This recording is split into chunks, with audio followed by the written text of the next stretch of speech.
มันหนาวตรงนั้นก็วิ่งขึ้นไปนู่นจับได้หรอ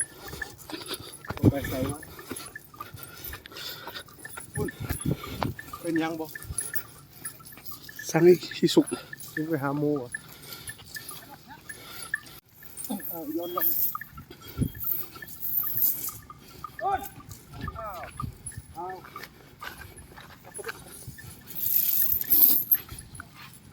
ผูกแต่โซ่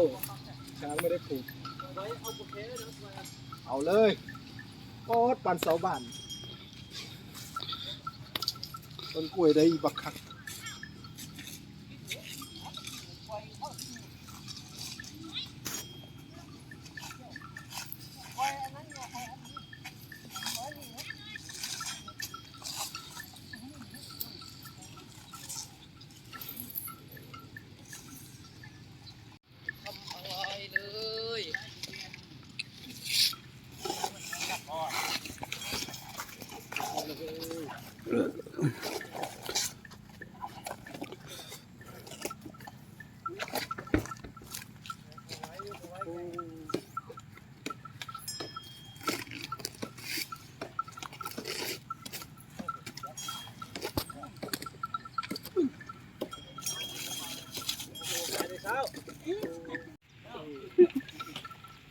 ไงกูโคตรเนี้ย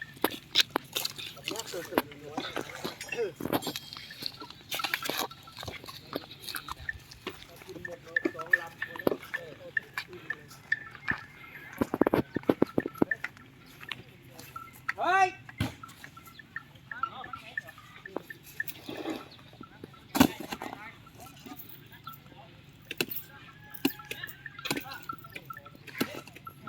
หวานลอยไว้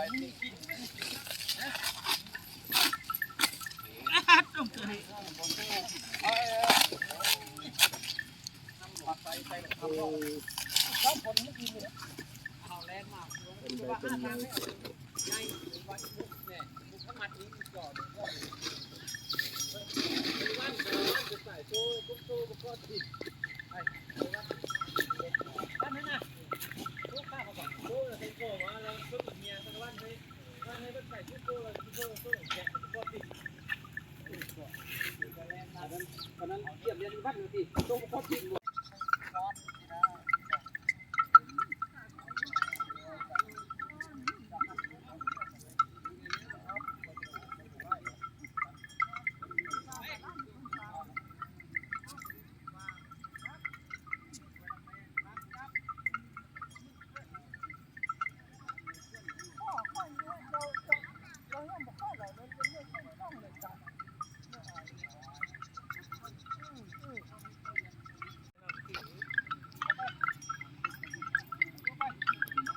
โอ้สนุกจริงครับ